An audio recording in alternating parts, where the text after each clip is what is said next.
Bonsoir à tous et bienvenue sur D8 pour un nouveau voyage au bout de la nuit, une nouvelle soirée littéraire. Alors ce soir, je suis ravie de continuer la lecture des caractères de La Bruyère. La Bruyère est célèbre pour son œuvre unique, Les caractères ou les mœurs de ce siècle. Son unique œuvre, mais également l'œuvre de toute une vie, en effet, car il aurait travaillé 17 ans pour publier en 1688 ce recueil de 420 remarques sous forme de maximes, de réflexions et de portraits. Présenté comme la continuation des caractères du philosophe grec Théophraste, La Bruyère décède en 1696, après avoir revu et corrigé son œuvre pour une 9e et dernière édition posthume. Celle-là, Les caractères ou les mœurs de ce siècle, sont ainsi passés de 420 remarques en 1688 à 1120 en 1694. Cet ouvrage, constitué d'un ensemble de brèves pièces littéraires, compose une chronique essentielle de l'esprit du XVIIe siècle. Vous n'hésitez pas à réagir sur les réseaux sociaux, #VBN. Lâchez vos avis, vos commentaires, vos idées.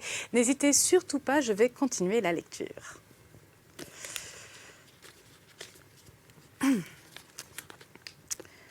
Donc, nous étions donc au sujet des femmes. Très intéressant. Des femmes du XVIIe siècle, mais ça nous parle toujours.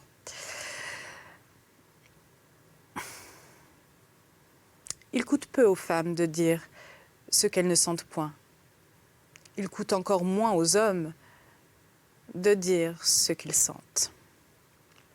Il arrive quelquefois qu'une femme cache à un homme toute la passion qu'elle sent pour lui, pendant que de son côté, il feint pour elle toute celle qu'il ne sent pas. L'on suppose à un homme indifférent, mais qui voudrait persuader à une femme une passion qu'il ne sent pas. Et l'on demande s'il ne lui serait pas plus aisé d'imposer à celle dont il est aimé qu'à celle qui ne l'aime point. Un homme peut tromper une femme par un fin attachement, pourvu qu'il n'en ait pas ailleurs un véritable.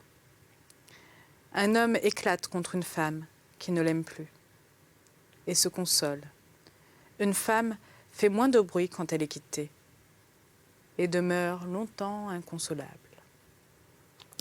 Les femmes guérissent de leur paresse par la vanité ou par l'amour. La paresse, au contraire, dans les femmes vive est le présage de l'amour. Il est fort sûr qu'une femme qui écrit avec emportement est emportée. Il est moins clair qu'elle soit touchée. Il semble qu'une passion vive et tendre est morne et silencieuse, et que le plus pressant intérêt d'une femme qui n'est plus libre, celui qui l'agite davantage, est moins de persuader qu'elle aime que de s'assurer si elle est aimée.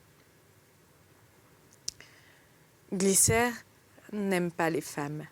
Elle hait leur commerce et leurs visites, se fait sceller pour elles. Et souvent pour ses amis, dont le nombre est petit, à qui elle est sévère, qu'elle resserre dans tous les ordres, sans leur promettre rien de ce qui passe dans l'amitié. Elle est distraite avec eux, leur répond par des monosyllabes et semble chercher à s'en défaire. Elle est solitaire et farouche dans sa maison. Sa porte est mieux gardée, sa chambre plus inaccessible que celle de Montauron et d'Emery. Une seule, Corinne, y est attendue, y est reçue, et à toutes les heures. On l'embrasse à plusieurs reprises. On croit l'aimer, on lui parle à l'oreille dans un cabinet où elles sont seules. On n'a soi-même plus de 2 oreilles pour l'écouter. On se plaint à elle de tout autre que d'elle. On lui dit toutes choses et on ne lui apprend rien. Elle a la confiance de tous les deux. L'on voit Glycère en partie carrée au bal, au théâtre, dans les jardins publics, sur le chemin de Venose, où l'on mange les premiers fruits, quelques seuls en litière sur la route du grand faubourg, où elle a un verger délicieux, ou à la porte de Canidi, qui a de si beaux secrets, qui promet aux jeunes femmes de seconde noces, qui en dit le temps et les circonstances. Elle paraît ordinairement avec une coiffure plate et négligée, en simple déshabillé, sans corps, et avec des mules, et elle est belle en cet équipage. Il ne lui manque que de la fraîcheur. On remarque néanmoins sur elle une riche attache, qu'elle dérobe avec soin aux yeux de son mari. Elle le flatte, elle le caresse, elle invente tous les jours pour lui de nouveaux noms. Elle n'a pas d'autre lit que celui de ce cher époux. Et elle ne veut pas découcher. Le matin, elle se partage entre sa toilette et quelques billets qu'il faut écrire. Un affranchi vient lui parler en secret. C'est Parménon, qui est favori, qu'elle soutient contre l'antipathie du maître et de la jalousie des domestiques, qui, à la vérité, fait mieux connaître des intentions et rapporte mieux une réponse que Parménon, qui parle moins de ce qu'il faut taire, qui sait ouvrir une porte secrète avec moins de bruit, qui conduit plus adroitement par le petit escalier, qui fait mieux sortir par où l'on est entré. Je ne comprends pas comment un mari qui s'abandonne à son humeur et à sa complexion, qui ne cache aucun de ses défauts et se montre au contraire par ses mauvais endroits, qui est avare, qui est trop négligé dans son ajustement, brusque dans ses réponses, incivil, froid et taciturne, peut espérer de défendre le cœur d'une jeune femme contre les entreprises de son galant, qui emploie la parure et la magnificence, la complaisance, les soins, l'empressement, les dons, la flatterie. Un mari n'a guère un rival qui ne soit de sa main, et comme un présent qu'il a autrefois fait à sa femme. Il le loue devant elle, de ses belles dents, de sa belle tête. Il agrée ses soins, il reçoit ses visites. Et après ce qui lui vient de son cru, rien ne lui paraît de meilleur goût que le gibier et les truffes que cet ami lui envoie. Il donne à souper et il dit aux conviés « Goûtez bien cela, il est de Léandre. Et il ne me coûte qu'un grand merci. »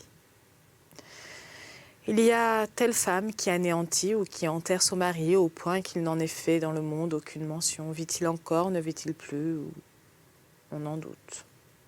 Il ne sert dans sa famille qu'à montrer l'exemple d'un silence timide et d'une parfaite soumission. Il ne lui est dû ni douaire ni convention. Mais à cela près, et qu'il n'accouche pas, il est la femme et elle le mari.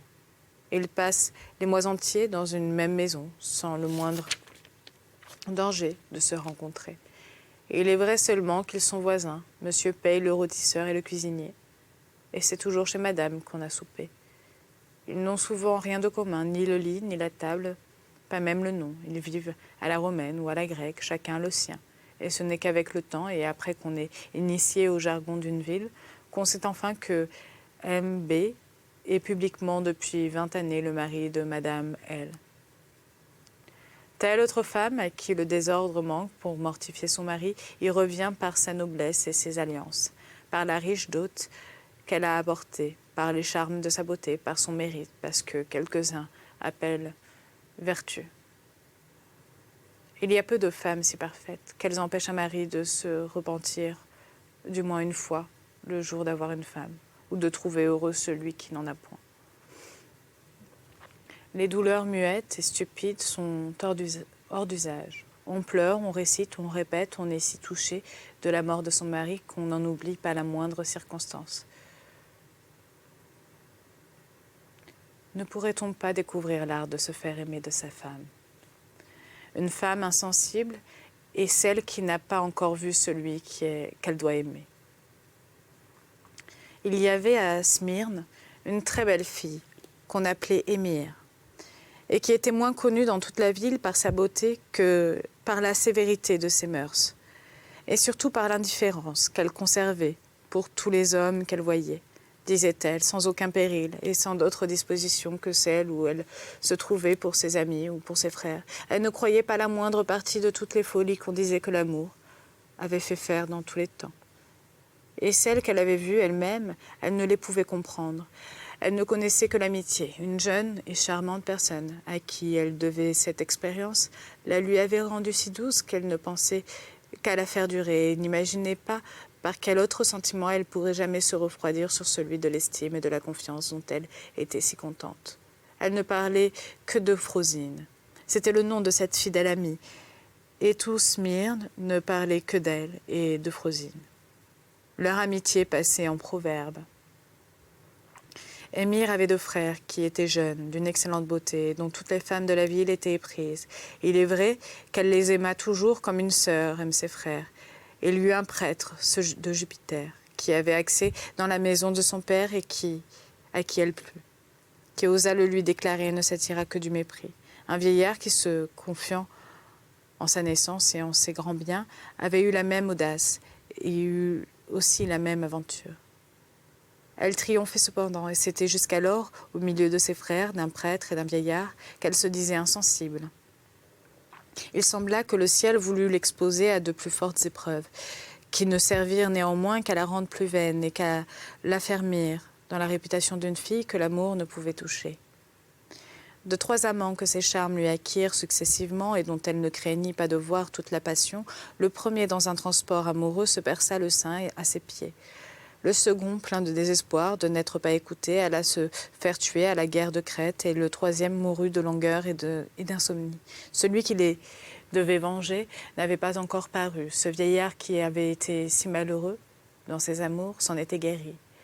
Par des réflexions sur son âge et sur le caractère de la personne à qui il voulait plaire, il désira de continuer de la voir, et elle le souffrit.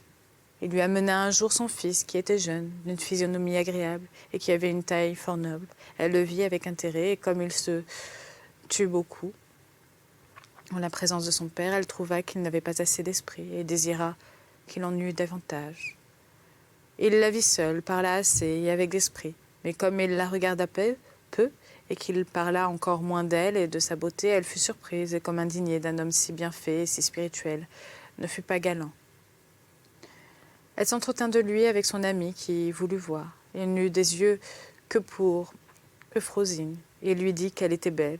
Et Émire, si indifférente, devenue jalouse, comprit que Ctésiphon était persuadé de ce qu'il disait, et que non seulement il était galant, mais même qu'il était tendre. Elle se trouva depuis ce temps moins libre avec son amie. Elle désira de les voir ensemble une seconde fois pour être plus éclaircie, et une seconde entrevue lui fit voir encore plus qu'elle ne craignait de voir, et changea ses soupçons en certitude. Elle s'éloigne de Frosine, ne lui connaît plus le mérite qui l'avait charmée, perd le goût de sa conversation, elle ne l'aime plus, et ce changement lui fait sentir que l'amour dans son cœur a pris la place de l'amitié. Ctésiphon et Euphrosine se voient tous les jours, s'aiment, songent à s'épouser, s'épousent. La nouvelle s'en répand par toute la ville, et l'on publie que 2 personnes, enfin, ont eu cette joie si rare de se marier à ce qu'ils aimaient. Émire l'apprend et s'en désespère. Elle ressent tout son amour. Elle recherche Euphrosine pour le seul plaisir de revoir Ctésiphon. Mais ce jeune mari est encore l'amant de sa femme et trouve une maîtresse dans une nouvelle épouse. Et il ne voit dans Émire que l'ami d'une personne qui lui est chère.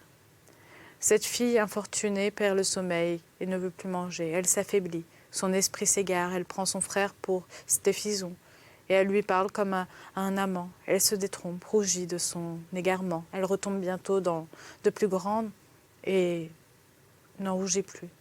Elle ne les connaît plus. Alors elle craint les hommes, mais trop tard. C'est sa folie. Elle a des intervalles où sa raison lui revient et où elle gémit de la retrouver. La jeunesse de Smyrne, qui l'a vue si fière et si insensible, trouve que les dieux l'ont trop punie. Du cœur. Il y a un goût dans la pure amitié où ne peuvent atteindre ceux qui sont nés médiocres. L'amitié peut subsister entre des gens de différents sexes, exemptes même de toute grossièreté. Une femme cependant regarde toujours un homme comme un homme, et réciproquement un homme regarde une femme comme une femme. Cette liaison n'est ni passion ni amitié pure, elle fait une classe à part. L'amour naît brusquement, sans autre réflexion, par tempérament ou par faiblesse. Un trait de beauté nous fixe, nous détermine.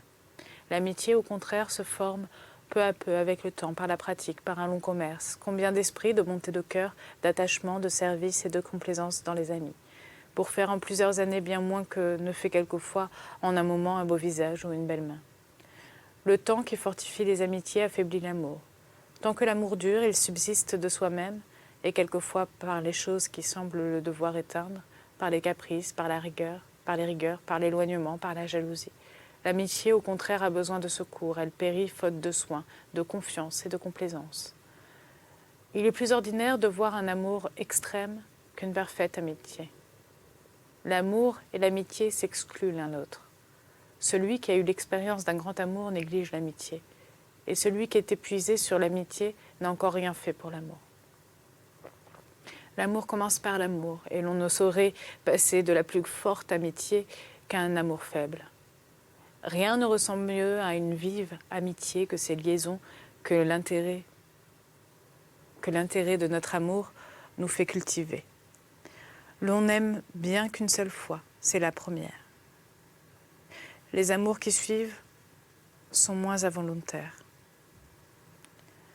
L'amour qui naît subitement est le plus long à guérir.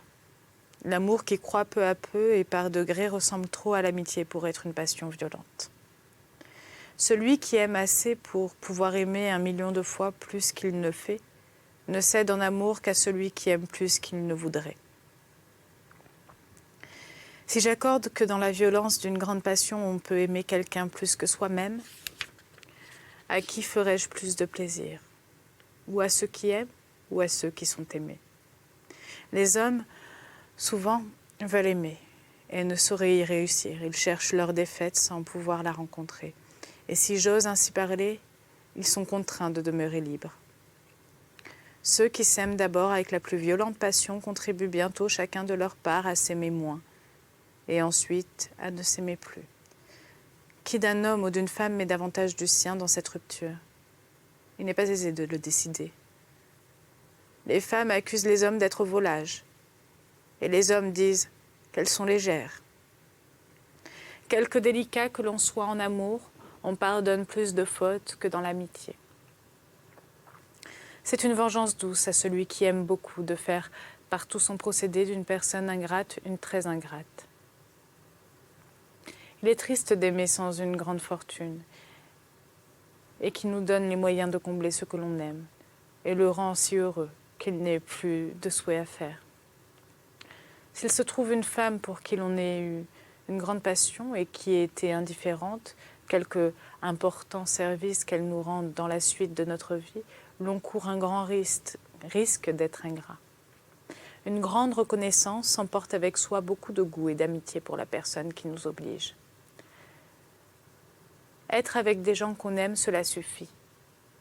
Rêver, leur parler, ne leur parler point, penser à eux, penser à des choses plus indifférentes, mais auprès d'eux, tout est égal.